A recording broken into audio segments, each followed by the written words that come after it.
ইবনে মাম্মার, দরজা খোলো। আমি ওমর ইবনুল খাত্তাব।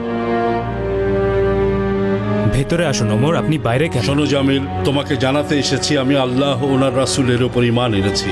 লা ইলাহা ইল্লাল্লাহু ওয়া আন্না মুহাম্মাদান রাসূলুল্লাহ। আপনি অবিশ্বাসী হয়ে গেছেন। তুমি অবিশ্বাসী। আমি নিজেকে মহান আল্লাহর কাছে সঁপে দিয়েছি। আমি একজন সত্যিকারের মুসলিম হয়েছি। সর্বনাশ! শুনুন কুরাইশগণ, ওমর ইবনুল খাত্তাব তার পূর্বপুরুষদের ধর্ম ছেড়ে অবিশ্বাসীদের দলে যোগ দিয়েছেন। তিনি মুহাম্মাদের ধর্ম পালন করছেন। শুনুন কুরাইশগণ, খারাপ খবর আছে। আসছে। কে এসেছেন? আমি ওমর ইবনুল খাত্তাব। এসো এসো আমার ভাই, ভেতরে এসো। এখন আপনার কাছে খবর পৌঁছেনি আবুল হাকাম? কিসের খবরের কথা বলছো? আমি আল্লাহর রাসূলের প্রচার করা ধর্ম ইসলাম গ্রহণ করেছি। এই জঘন্য খবর দিতে এখানে এসেছো তুমি? না, জঘন্য তুমি, কারণ তুমি অবিশ্বাসীদের মধ্যে শ্রেষ্ঠ, আল্লাহর শত্রু।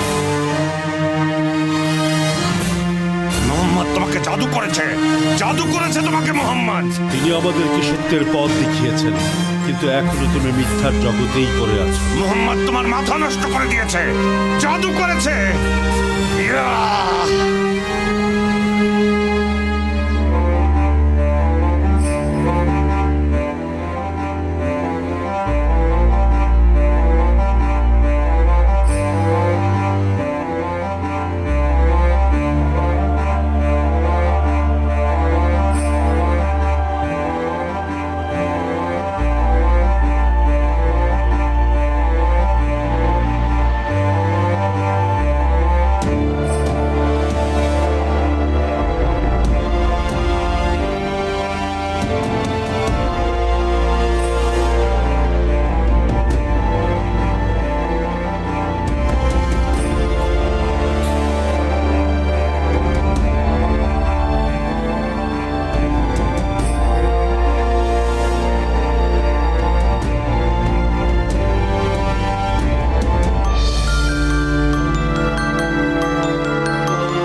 লাকাসসালাম হে মহান রাজা, লাকাসসালাম হে শ্রেষ্ঠ রাজা।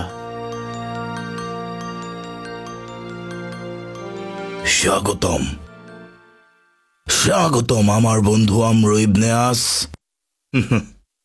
বাণিজ্যের জন্য এসেছো? না, দূত হিসেবে পাঠিয়েছে। ও দূত, কিসের বার্তা নিয়ে এসেছো আমর? হে মহান রাজা,